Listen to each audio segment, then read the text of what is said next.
నీలో ఉన్న వస్తువేది? బ్రహ్మాండములు ఏ వస్తువుతో తయారు చేయబడ్డాయో అదే వస్తువు అంది. అందుకు లోకముల గురించి మనం ఆలోచన చేస్తే అద్భుతమైన అంశం ఒకటి కనబడుతుంది. ఆ లోకం వర్ణన గమనించుకుంటూ వెళ్ళాలి. ఒక్కొక్క ఆవరణ మీరు దాటుకుంటూ వెళుతూ ఉంటే ఉపనిషత్తు ఏ విధంగానైతే నేతి నేతి నేతి అని విడిచిపెట్టాలని చెప్తోందో అదే క్రమంగా వస్తుందండి. ఒక్కొక్క ఆవరణ దాటుకుంటూ వెళతాం. అమ్మవారు లోకం. ఈ ఆవరణలో అమ్మవారి అనుగ్రహంతో ఈ శక్తులున్నారు. అమ్మవారి అనుగ్రహంతో అమ్మ శక్తులున్నాయి. అమ్మ ఎక్కడుంది? ఇప్పుడు సూర్యుడి కాంతి నేల మీద ఉంది. సూర్యుడు ఎక్కడున్నాడని వెతుకుతామా లేదా? సూర్యుడి కాంతి నేల మీద ఉంది, బాగుంది, ఈ నేల మీద ఈ సూర్యకాంతి ఉంది అని అంటాం. కానీ సూర్యుడు ఉన్నాడు అంటామా? కానీ ఈ కాంతి బట్టే సూర్యుని తెలుసుకోవడానికి ప్రయత్నిస్తాం. అలా ఒక్కొక్క ఆవరణలో ఉన్న అమ్మ శక్తులను తెలుసుకుంటూ ఒక్కొక్క ఆవరణ దాటుతూ వెళ్ళి చిట్టే చివరికి అమ్మవారు ఎక్కడ కూర్చున్నారో చోటు దగ్గరికి వెళ్ళి స్థిరపడిపోవాలి. మనసు వెళ్ళాలంటే మరి ఒక్కొక్కరు దాటుకుంటూ రావాలే లేదా? ఒక్కొక్క ఆవరణ దాటుకుంటూ వెళ్ళిపోతే ఆవరణలకు అతీతమై ఉన్న శక్తి తెలుసుకుంటాం. శక్తి తెలియడమే కాదు, ఆవరణలంతా ఈ శక్తే వ్యాపించిందని కూడా తెలుసుకుంటాం. అందుకు ముందు ఆవరణలంతా ఈశ్వర శక్తే ఉందని తెలుసుకుంటూ వెళుతూ ఉంటే ఇక ఆవరణలో వ్యాపించిన శక్తిని ఇంకా పక్కన పెట్టి ఆ శక్తి ఎవరిదో ఆ పరమాత్మనే తెలుసుకోగలం. ఇది క్రమం. అది ఆ క్రమమే మణిద్వీప వర్ణన, మరొకటి కాదు. కనుక మణిద్వీప వర్ణన కానీ బాగున్నదండి, అక్కడ మంచి ఉద్యానవనం ఉంది, ఉద్యానవనంలో కొందరు తిరుగుతున్నారు అని పాత్రల కింద చూడకూడదు. అందుకే పురాణ భాష సంకేత భాష. పురాణం సంకేత భాష, అనేక సంకేతాలు చెప్తుంది. ఈ సంకేతాలు యోగ సంకేత, మంత్ర సంకేత, తత్వ సంకేత, అనేక మార్లు చెప్పుకున్న యజ్ఞ సంకేత, రకరకాల సంకేతాలు, కొన్ని జ్యోతిషాస్త్ర సంకేతాలు ఇన్నుంటాయి. కానీ ఇదంతా తత్వ సంకేతమే. ఇందులో ఉన్నదంతా పూర్తి తత్వ సంకేతమే. అది గ్రహించడానికి పనికొచ్చే ఉపాసనా సంకేతాలు, మంత్ర సంకేతాలు కూడా ఉన్నాయి. కానీ ఉపాసన పరమార్థం ఉపనిషత్తత్వ ప్రతిపాద్యమే. అందులో శ్రీ విద్య అలాంటి ఉపాసన మిగిలిన వాటికంటే.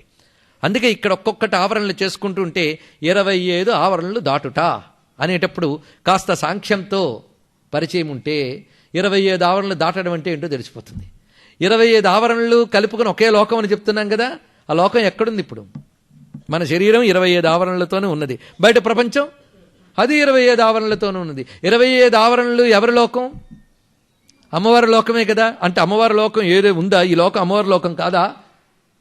ఇలా ఆలోచిస్తూ ఉంటే ఈ ఆవరణలన్నీ అమ్మవారి లోకములే అని భావన చేసుకుంటూ వెళుతూ ఉంటే ఒక్కొక్క ఆవరణలో అమ్మవారి శక్తులు ఎలా పనిచేస్తాయో గమనించుకోవచ్చు. లేకపోతే ఇలా చెయ్యి కరిపేమంటే నా శక్తే కానీ ఆత్మ అనబడే నా శక్తి. ఆత్మ యొక్క శక్తి చేత కూడా ఇవన్నీ పనిచేస్తున్నాయి. యొంత ప్రవిశ్య మమవాచ మిమాం ప్రసుప్తామని చెప్పినట్లుగా పాదముల మొదలుకుని శిరస్సు కొన వరకు ప్రతి ఇంద్రియ శక్తులు, మానసిక శక్తులు, బౌద్ధిక శక్తులు, ప్రాణశక్తులు ఇవన్నీ కూడా శక్తులు గాని శక్తులుగా కనబడుతున్నది ఒకే అఖండమైన ఆత్మ యొక్క శక్తియే కదా వీటిలో ప్రసరిస్తున్నది. కనుక ఆవరణలుగా కాకుండా ఒక్కొక్కటి ఆ యొక్క శక్తి ప్రసరణలే అని గమనించుకుంటూ వీటన్నిటికీ మూలమైనటువంటి ఆత్మవస్తువు దగ్గరికి వెళ్ళి మనసు సాగిపోవాలండి. ఆ క్రమమే ఇందులో మనకు కనబడుతున్నది. అంటే నిజానికి ఇది చివరి రోజు చెప్పవలసిన మాట. కానీ మొదటే ఈ సంకేతం చెప్పగలిగితే వర్ణన చేస్తున్న ప్రతిసారి అన్వయించుకునే ప్రయత్నం చేస్తారు అనే భావనతో. దేనితో? భావనతో. అది ప్రధానం. కనుక భావనతో పట్టుకోవాలట. భవానీ భావనాగమ్య. భావనతో అంటే అమ్మవారిని ఎలా భావించాలి? భావిస్తానండి కూర్చున్నాను, నువ్వు ఎలా భావించాలో దానికి కూడా పద్ధతి ఉంది. నీ ఇష్టానుసారం స్తంభం చాటు చూసుకుని భావిస్తూ ఉంటే నిద్రో భావన ఎవడికి తెలుసు? భావించాలని దానికో పద్ధతి ఉంది. భావన ఎలా చేయాలో చెప్పడానికి ఉపనిషత్తు ఉంది, పేరు భావనోపనిషత్తు. చిత్రం అది. ఆ భావనోపనిషత్తుకి ఇక్కడ ఈ శ్రీమన్నగరానికి అనుబంధం ఉన్నది. మూడవది, ఇక్కడ శ్రీమన్నగర వర్ణన మాత్రమే చేయరండి, మొత్తం శ్రీ విద్యలో చెప్పబడేటువంటి అంగ ప్రత్యంగ ఉపాంగ దేవతల వర్ణన కూడా ఉన్నది. దానికి తోడు విశేషంగా శ్రీచక్ర వర్ణన ఉన్నది. ఇంకేం చేస్తాం అంటే శ్రీచక్ర వర్ణనంతా ఇందులో కనబడుతున్నది. కనుక ఇప్పుడు సమన్వయం వేటికి జరుగుతోంది? శ్రీమన్నగరానికి, శ్రీచక్రానికి, అమ్మవారి ఉపాసనకి, ఆర్యాద్విషతలో సమన్వయం కనబడుతున్నది. మొత్తానికి మామూలుగా ముందు చదువుతూ వెళుతుంటే ఒక్కొక్క లోకం చకచకా వెళ్ళిపోతుంటాం. ముందు అదే భావన చేద్దాం. ఇలా భావన చేస్తూ ఆ లోకంలో అమ్మవారు ఉన్నారు అని భావిస్తూ ఉంటే ఆ లోకం ఎక్కడుంది? ఇప్పుడు కొంచెం ఆలోచించండి. ఇప్పుడు మనం అక్కడ చక్కటి మొదటి ప్రాకారం, ఆ ప్రాకారంలో ఉద్యానవనం, అక్కడ కొందరు దేవతలు అని భావిస్తున్నప్పుడు ఆ లోకం ఎక్కడ భావించారు మీరు? ఆ లోకానికి వెళ్ళి భావించారా? ఇక్కడ భావిస్తే సత్యం అయిపోయింది. చూసారా? ఇక్కడ ఇది భావిస్తేటే సత్యంట. ఇక్కడ అమెరికాని భావించండి, సత్యం కాదుట. ఇక్కడ మనం కూర్చొని అమెరికాలో లాస్ ఏంజలీస్లో దిగాను, అక్కడి నుంచి లోపలికి వెళ్ళాను అంటే ఏమీ ప్రయోజనం లేదు, ఏమీ లేదు. గట్టిగా పక్కన తడితే ఇక్కడే ఉన్నానా అనిపిస్తుంది అంతే. కానీ చిత్రం ఏంటంటే బ్రహ్మాండాలకు కూడా ఆవలున్న మణిద్వీపాన్ని ఇక్కడ ధ్యానిస్తే వెంటనే ప్రయోజనం ఉందిట.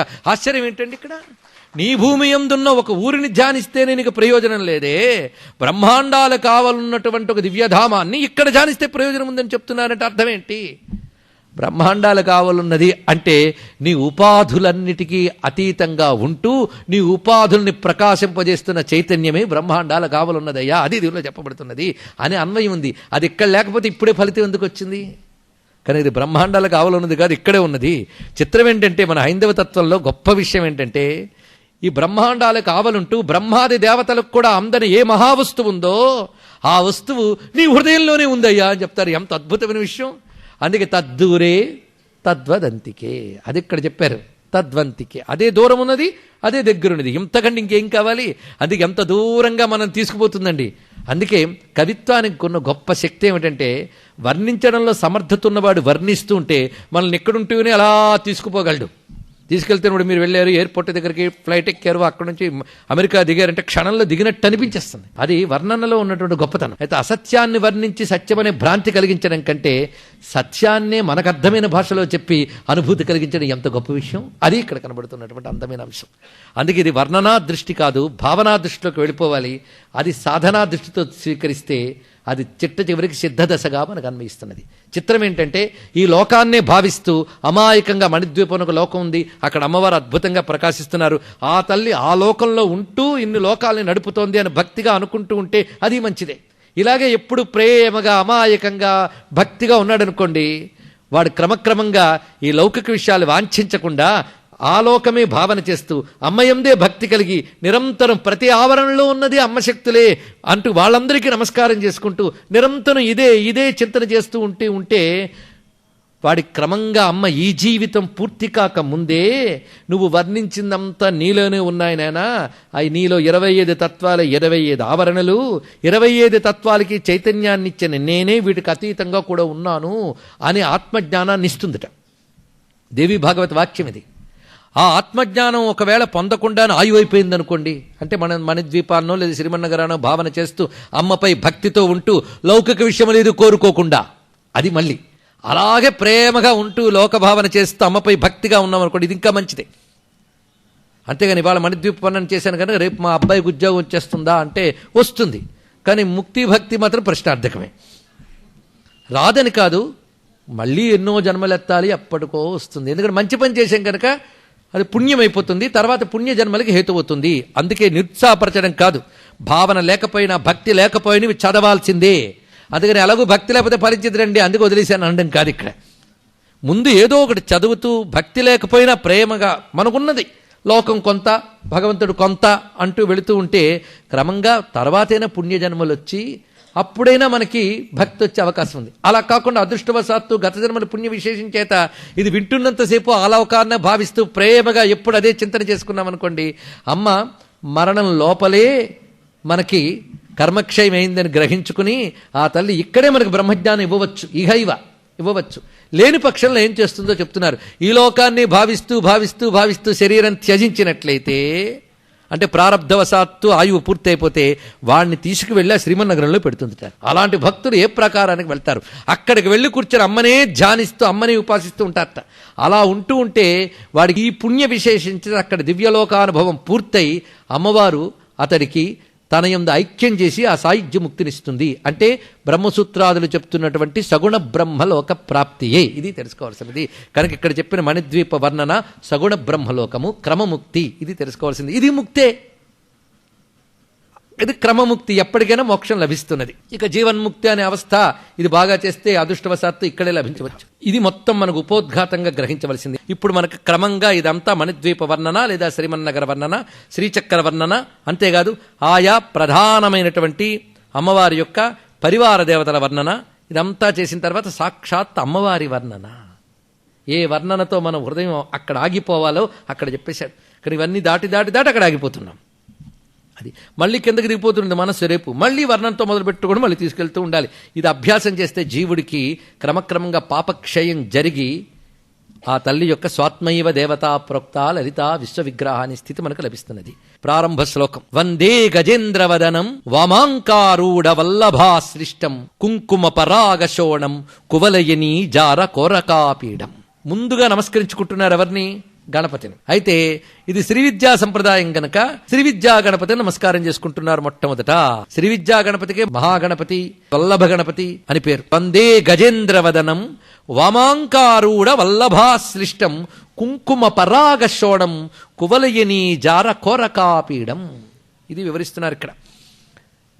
గజేంద్ర వదనునకు నమస్కారము, వందనము. ఎలా ఉన్నాడు ఆయన? వామాంక ఆరూఢ వల్లభాశ్లిష్టం. ఆయన యొక్క వామాంకమునందు అంటే ఎడమ తొడపై వల్లభాదేవి కూర్చుంది, సిద్ధలక్ష్మీదేవి. దీనికి వైనాయికి మాయా అని వల్లభేశ్వరుషుడు చెప్తోంది. ఆశ్లిష్టం. ఆవిడ ఎలా ఉన్నదంటే తన చేతిని స్వామివారి చుట్టూ పెట్టు ఉంటే స్వామివారు ఆమెని ఆలింగనం చేసుకున్నట్ట. అలా ఉన్నటువంటి స్వరూపము. కుంకుమ పరాగ శోణం. ఎలా ఉన్నాడయ్యా అంటే కుంకుమ పొడి ఎలాంటి ఎరుపు రంగుతో ఉంటుందో అలాంటి రంగుతో ఉన్నాడు. ఆయన లౌహిత్యమైనటువంటి వర్ణాన్ని ఇక్కడ భావన చేస్తున్నారు. ఏమిటయ్యా స్వామివారి యొక్క లోహిత వర్ణము అంటే వర్ణానాం ఆద్యం లోహితం అని చెప్తోంది వల్లభేశ్వరుపనిషత్తు. రంగుల్లో మొదటి రంగు ఎరుపయ్యా అన్నాడు. అంటే సృష్టిగా వికసిస్తున్నటువంటి ఈశ్వర శక్తి యొక్క వర్ణము ఎరుపుగా చెప్పడం జరిగింది. అమ్మవారి పోలికండి పిల్లవాడిది. అందుకే ఎర్రని రంగులో ఉన్నాడు. కువలయనీజార కోరకాపీడం. కువలయనీజార అంటే చంద్రుడు, కోరకం అంటే మొలక. మొలక చంద్రుణ్ణి సిగపై ధరించినటువంటి వాడు. అందుకు నెలవంకని తలపై ధరించి ఉన్నాడు. ఎర్రని రంగుతో ప్రకాశిస్తూ ఉన్నాడు. గజవదనంతో శోభిల్లుతున్నాడు. వామాంకమునందు అమ్మ వల్లభాదేవి ఉన్నది. అటువంటి మహాగణపతికి వందనము.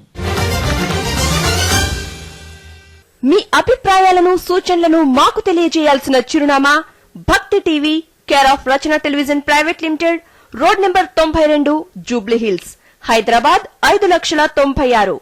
మా ఇమెయిల్ ఐడి bhakti@gmail.com. మా వెబ్సైట్ www.bhaktitv.org. Phone number 9010222333.